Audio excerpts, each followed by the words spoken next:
it's your Star Wars. I'm sorry. I just got the baby Buddha always is very distracting to me. Yes. Well, and also distracting is I have a cat sitting currently right Oh, here.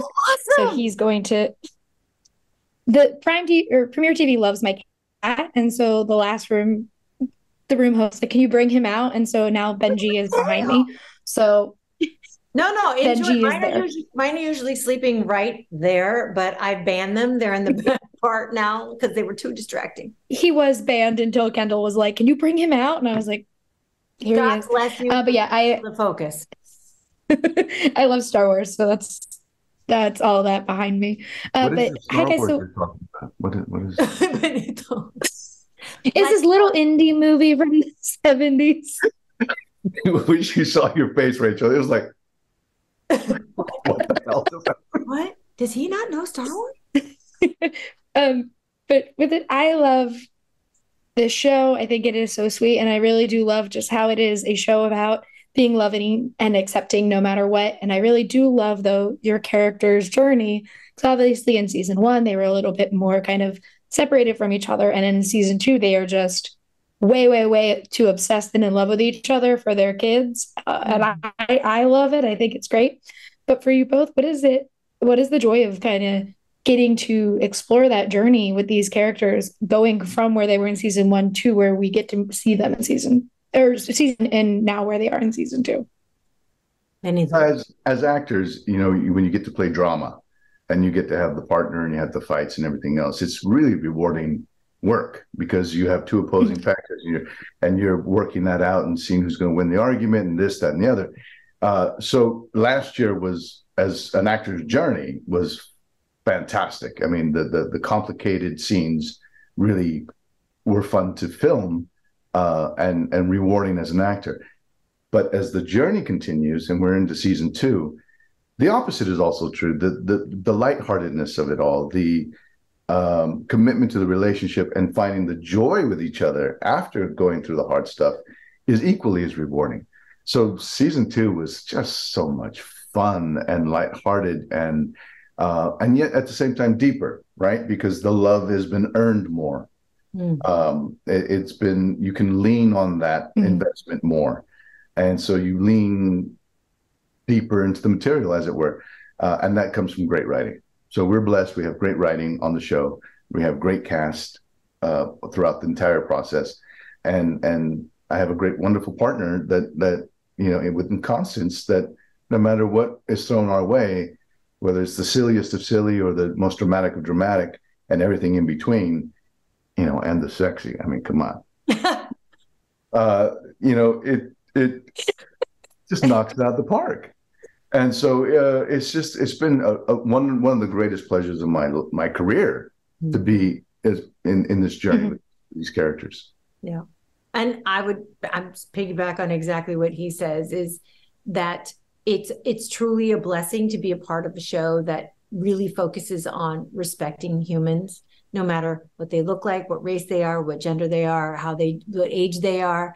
It's all about respect and love. It's really, everything comes from the point of view of like, we're all humans, we all want love, we all need love, and we all deserve love. And that is something that is so universal with this show. And it just makes me so proud to be part of something that the world really needs right now. I feel like we really need to focus Mhm. on stuff like that. Everything can't be dark. And one of the great things is that all the conflicts are handled with that point of view, and all the struggles and the heartfelt moments. And then we've also got funny on top of that, because that's how life is, right? When you are in your most despair, every once in a while something just absurd will happen and you start laughing with tears rolling down your face. And I think that's one of the great lines that this show walks. It never dips into like a stereotype or a caricature. It just really walks a really fine line. And back to what Benito said, is all the writing. It starts on the page and then you fill it in with actors and you fill it with directors. And yeah, I'm just really proud of the show. Yeah, and I was talking to Emerald earlier and I was like we were talking about how Lily is messy. And I Yes. like that because like we very rarely get to have like a messy female character who doesn't know what she's doing in her life's a mess and like everyone's trying to be like, "Hey, what if you did this?" and she ignores Yeah, them. yeah. And I love that. I like that, like I told her I was like I'm wearing my glasses because I was like, eyeliner hurts my eyes. I don't feel like wearing it today. And that's the reality of real life. And this show kind of does embody that mentality more than any other show I've kind of seen. And so for both of you though, what is the kind of the thing that you think just like clicked from season one that carries into season two that makes audiences so in love with a show like With Love? Ooh, the thing. We have to pick only one thing. Well, You could pick a couple. I think again, I think it has to be with smart writing that deals with difficult issues. Uh, Mhm. Season one, there was a lot of loss. There was heartache. There was breakup. There were holidays. There was bad food. Complicated family members. And in a non-comedy, that would be a great drama, and you'd be like, "Oh my gosh, this is." But the the comedy that comes from here, like my character saying, "Hey, it's not beef, it's pork." You're welcome.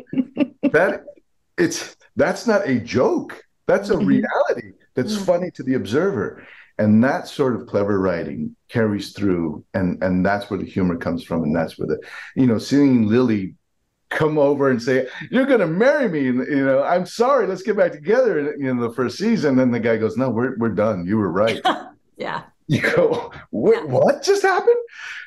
And that spills over. That complicated, real writing is the gift of the show. Mhm.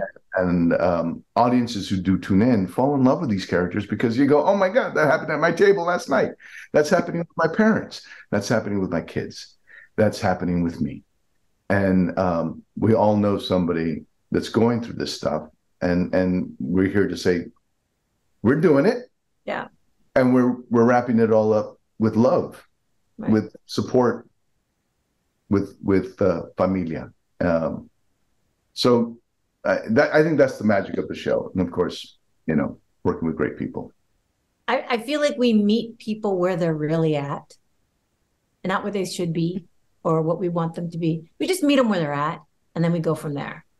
And that is really important because when you meet people and you reflect their reality, then they go, "Oh, they don't feel so alone." They don't feel that. Then they take the journey with you. And Gloria's not afraid of that. I think it's just so wonderful. It's a great thing about the show. And it's so hard to not use the pun with love. The name, it just because it is. It just is. It's a Mhm. great name. And we don't have a lot of episodes, but the ones that we do are so packed full of emotional evolution and celebration and connectedness, and then and still with the messiness. And so season two does not disappoint, and we get to be No, sexy. it doesn't. Oh, Yes, you do. well, you brought up a good point with Lily. I mean, her character is all discovery. I want this, I want that. You don't think about the consequences. And then she goes, "Oh, what are the consequences?" After she's made the mistake. Where you have Jorge Jr. is going, "I want things like this. I need them like this. I want," he's tried to eliminate the element of surprise. Mhm.